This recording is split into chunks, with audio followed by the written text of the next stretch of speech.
Man, this article, a lot to unpack here. So, this has been my stance on proton pump inhibitors, any drug, since I was diagnosed with Barrett's esophagus.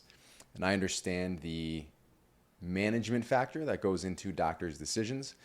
But the conversation that I had with my doctor was basically a blind take this for the rest of your life just to ensure or to hope that we don't develop esophageal cancer down the road. We want to stop your body from producing acid, block your stomach from letting that flow back up into your esophagus. So we're just going to shut it down from the source. And right from the start, just that concept alone didn't sit right with me. Knowing nothing about the drug, wanting to be able to manage this, from a health and lifestyle perspective, diet, lifestyle, focusing on all my habits. Hearing we were shutting off a major part of the digestive process just didn't feel right. It didn't seem like that was a good idea. Just from my non-medical brain, it just didn't seem like the path that was the one we wanted to take. But I was in a difficult place. I was extremely uncomfortable every single day. Not with heartburn, but my symptoms were chest tightness, difficulty breathing. There were days where I had to stop eating after like 2 o'clock, 3 o'clock in the afternoon, which is probably SIBO, which proton pump inhibitors increase the likelihood of that bacterial overgrowth. But they don't tell you those things. They just talk about, here's the drug that is assigned to this disease. Take it and be on your merry way. Now, I took it religiously probably for 2, maybe close to 3 years after my diagnosis. By that point, symptoms were pretty bad, and they weren't improving with this because they shouldn't have. This drug had nothing to do with my symptoms. My worry, I think my final trigger was it felt like, I just had no energy all the time. My nervous system was in shambles. It felt like my hair was getting thinner. And when I saw that, I'm just like, I'm done with this shit. I don't know if this is related, but this stuff is not helping me. And right off the bat, I knew there were issues. There were issues with digesting B vitamins and obviously digesting anything as a whole. And absorption of those nutrients is going to be affected by your body not producing acid. If we're not breaking foods down the way we're traditionally built to do so, what do you think is going to happen in the long run?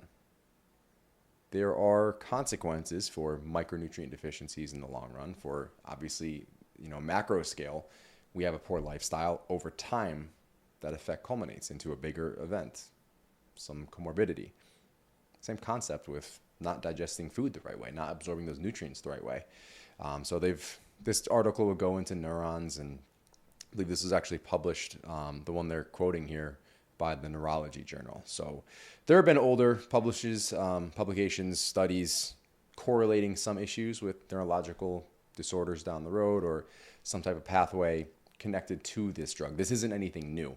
What stood out to me with this article, what grabbed me in the headline, and the reason I'm talking about it today, is the short period of time where they came up with that correlates to a 33% increase. Now, a variety of factors can go into that. Obviously, if you're dealing with long-term use of PPIs, you probably have some other comorbidities or underlying health conditions as a part of that, which obviously will play a role in developing dementia down the road. I take that, obviously in context. I understand those things. But again, going back to the initial part of this, starting with the doctors, 4.4 years, this article quotes, 4.4 years being on proton pump inhibitors, correlating to a 33% increase in your risk for dementia. People are getting these prescriptions written and being told to just stay on them. There's no off-board process. You're just going to stay on these for life. People have been on these for 20 years, 2 decades. But the number we're focused on in this article is 4.5 years. And that blew my mind. I was fighting it from the start, and I was still almost on it 4 years. I was probably on it and off it over the course of 5 years. I took it religiously for 2 or 3 years, scaled off. They fought with me to get it back on. Every endoscopy that I still had Barrett's esophagus, get back on this, get back on this, get back on this. Well, if you don't want, pantoprazole, what about Pepsid? It's over the counter. It's the same shit. We're still doing the same thing. There are different brands doing the same thing. The proton pump inhibitors blocking your body from producing acid. And it's just frustrating. It's frustrating to hear, a variety of drugs out there right now. Doctors will blindly prescribe. We went through the Ozempic. There we go. We went through the Ozempic I'm going to call it an epidemic, where doctors would hear you wanted to lose weight and just write the prescription. Who cares? Who cares that we're doing these things? Who cares what it's going to do in the long run? It's not healthy weight loss, but go ahead. Get ready for vacation. It's just a blind signature telling you to go do these things, go take these things. No conversation about how are you sleeping? What does your diet look like? Are you consuming a ton of processed foods? Do you drink? Are you stopping eating well before bed, 3-4 hours before bed? Those conversations don't happen. I was diagnosed with Barrett's esophagus at 21 years old. I was going to have to manage this for the rest of my life.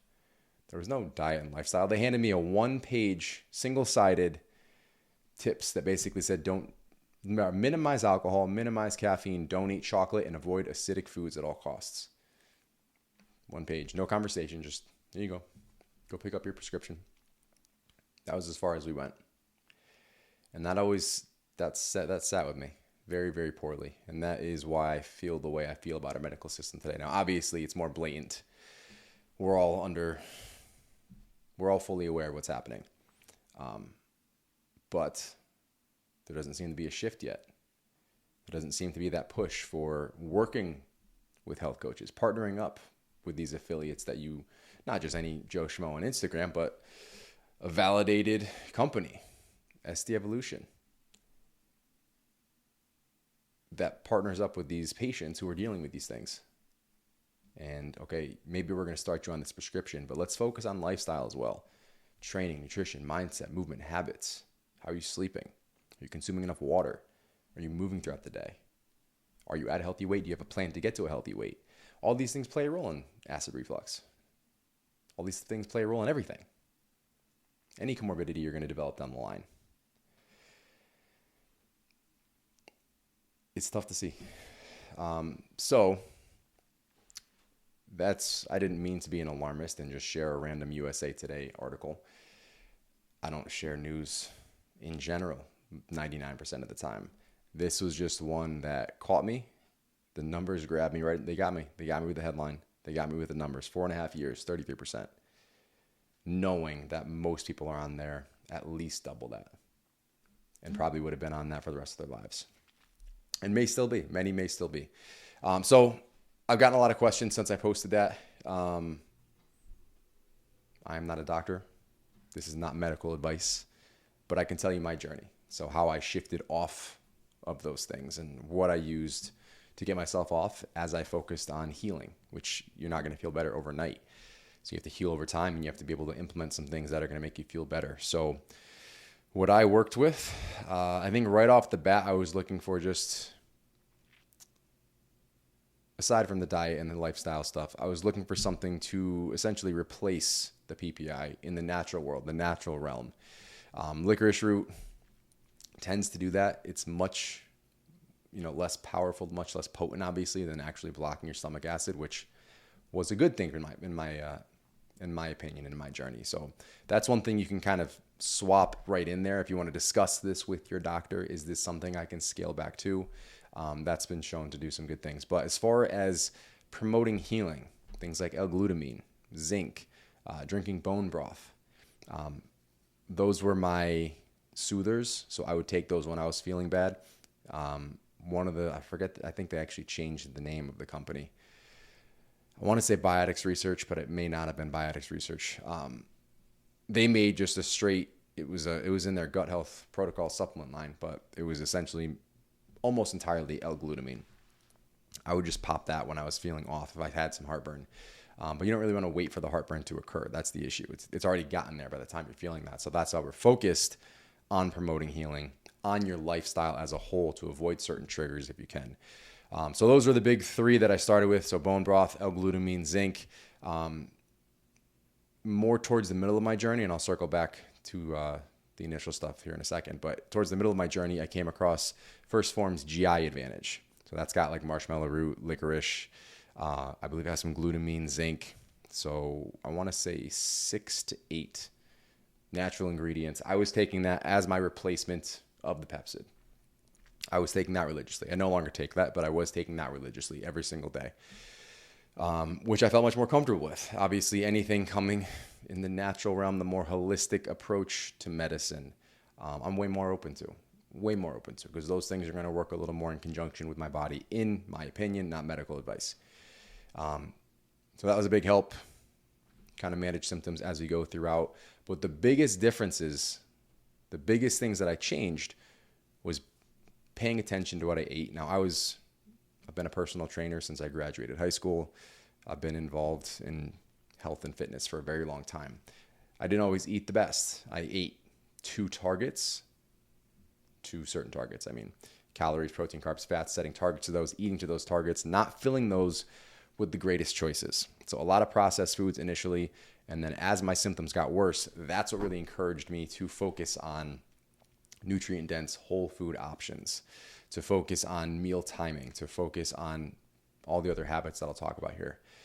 So cleaning up the diet and paying attention to nutrition labels. If you can shop on the outside of the grocery store, obviously that's a great place to start with. Literally making your own meals from entirely whole foods, not the processed stuff in the middle. We're not all going to escape every processed food. So when you pick things up, just read the label. I had lunch today and I wanted to check myself. It was a random lunch. We didn't have a ton of stuff going on here today. It was rotisserie chicken. It was left there for the chicken breast. I made a PB&J with Dave's Killer Bread. Seems to be a healthier option. Natural peanut butter, and literally just like a farm jelly. Someone made their own jelly out of strawberries. And then a little bit of barbecue sauce, a low sugar barbecue. So we got chicken, got PB&J on Dave's Killer Bread, whole wheat, and I think I had an apple on top of that. Nothing crazy, but a lot of those things are processed. So I just had a feeling, like, let me just see what those added sugars look like. That one meal, that quote unquote healthy-ish meal, it was random. It's not what I usually eat, guys, so don't throw me under the bus for this. 25 grams of added sugar. 25 grams of added sugar in one meal. And this is what we were discussing on a podcast about, raising our kids, just being aware, because we aren't aware of the shit that we just pull out of a package and feed our kids 99% of the time. 100 grams of sugar, added sugar throughout the day is not uncommon. Look around, everyone's obese. And in that one meal that I just had, 25 grams of added sugars. So multiply that by 4 if I wasn't paying attention. Now, that's not my typical meal. It's usually a whole protein, some nuts for fats, and then, potatoes, rice, something like that as a carb filler, oats. This was just, I ran home. I was hungry. We didn't have a ton of stuff. Threw that together. PB&J sounded really good. 25 grams, though. That's nuts. Paying attention to that. Are you consuming, it's not 80-20 anymore, and especially when the 80-20 rule, especially when the 20% is significantly processed. That still adds up way too quickly. Is it 90-10? Is it 95-5 in regards to whole foods that you consume meals for? Now, if you're healthy and you say, fuck that, you have a little more leeway. You have a little more flexibility. I still don't recommend cramming up on the processed shit. But if you are dealing with gut issues, if you are dealing with any comorbidity, you're not feeling well, energy's always low, you have to start. You got to pay attention to this stuff. It's a non-negotiable. If you're wondering why this feels bad and that feels bad and you can't seem to progress, you have to start there. It's lifestyle and diet, and really evaluate the things you're putting into your body and you're doing for your body. So whole foods, that's where we're starting. Nutrient timing, meal timing, how are you spacing those out? I was always brought up on the bodybuilder diet, 6 to 8 meals a day, maximize muscle protein synthesis, eating every 2 to 3 hours at the max, 3 hours. And that doesn't allow your body to fully, your stomach to fully empty. You've got a stomach sweeping mechanism at about 3 or 3.5 hours, where your stomach will sweep itself. So it's actually getting rid of dead cells and preventing bacterial overgrowth.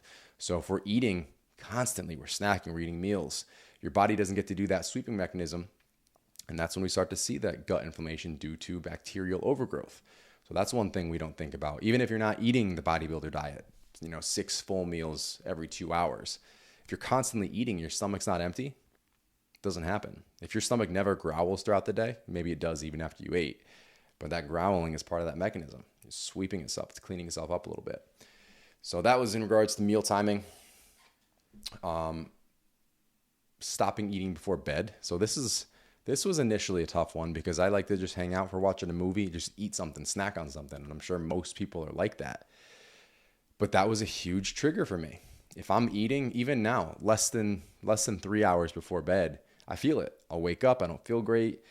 My stomach is off. I'll still have, it's not nearly as bad as it used to be, but some tightness in my chest, stomach area, not the breathing discomfort anymore, thank God.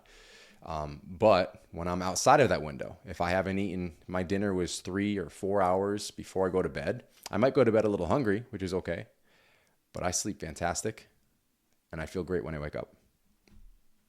If I am off, if my sleep routine is off at all, that's the first thing I look at. Well, am I eating right before bed? Am I doing that again? Is the day getting away from me and it's 6, 7 o'clock and that's when I'm having dinner?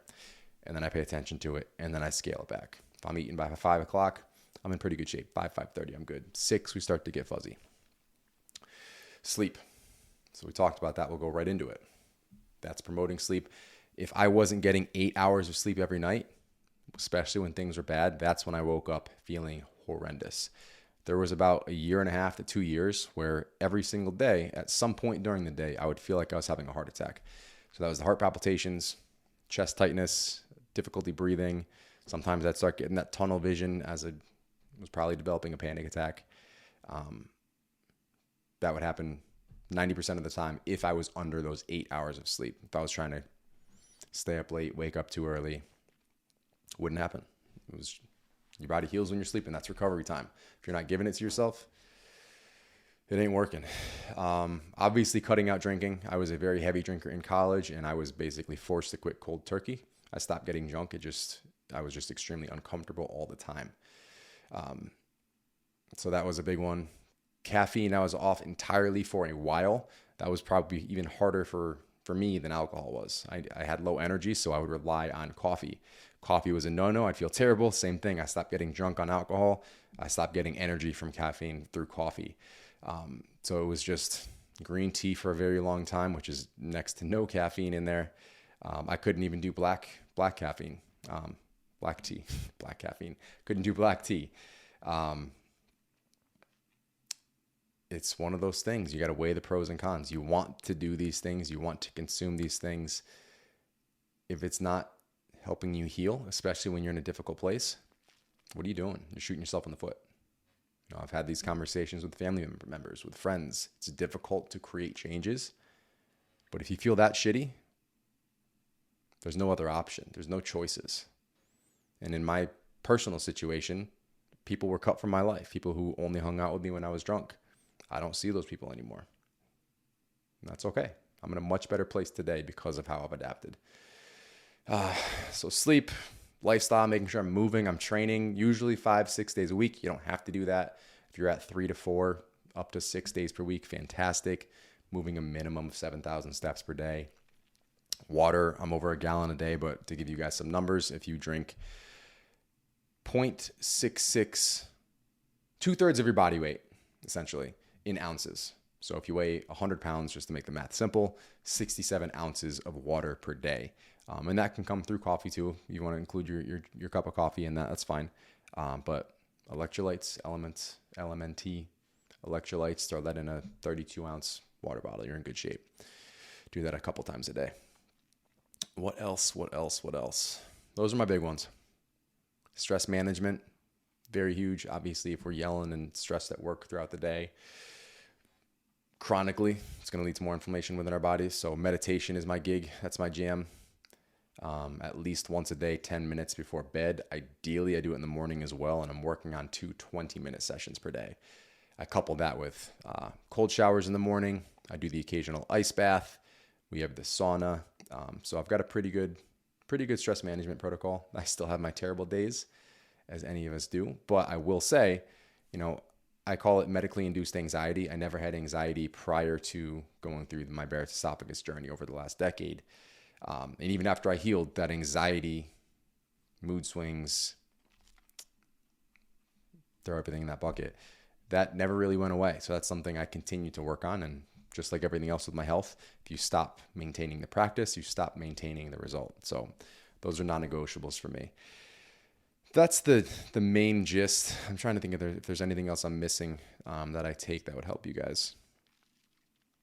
I drink aloe vera, the distilled water, George's aloe vera. I do that twice a day. I do that in the morning And I do that at night. And I try to let it just sit. It might just be in my head, but I try to let it sit in my throat so I won't eat or drink anything after doing that for at least 10 minutes. Who knows if that's actually doing anything. But I think that's it, guys. And obviously, none of those supplements are going to help you by tomorrow. And they're not going to help you if you're continuing to do things within your lifestyle and your diet that are going to, work against you anyway. All you're doing is spinning your tires. You're trying to blow out the flame while you're pouring gas on it. It just doesn't work. But over time, this took me a decade. I healed. I had seven surgeries over the course of 14 months where they actually burned my esophagus to get rid of the Barretts. I have been cleared for about 2 years. I take nothing. I don't take there's no medicine that I take. It's just that protocol. So I will say that I believe I stopped the progression without any medicine, without any medication. Just focusing on those things, allowing my body to heal. Again, this is not medical advice, and I'm not recommending that you just jump off cold turkey without talking to your doctor, but I do recommend having those conversations, trying to figure out what you can improve, the things you can change within your life to allow yourself to heal. So for those of you going through any of this, I feel your pain. I've been on that bus for a decade and I made it through. There is a light at the end of the tunnel if you handle things the right way. I can say, the last 6 to 8 months, especially, I have finally felt like a normal person. Even after being cleared, chronic fatigue and anxiety lingered. The last 6 months have been good to me. Been on a very, very good path here. So any questions, you guys can reach out to me on social media. I felt passionate about sharing an article. I never share news. I always feel weird about doing that. So I did want to have an explainer video up here on YouTube. And there will probably be a reel on Instagram just highlighting this. But I'm going to shut it down here. Catch you guys in the next one.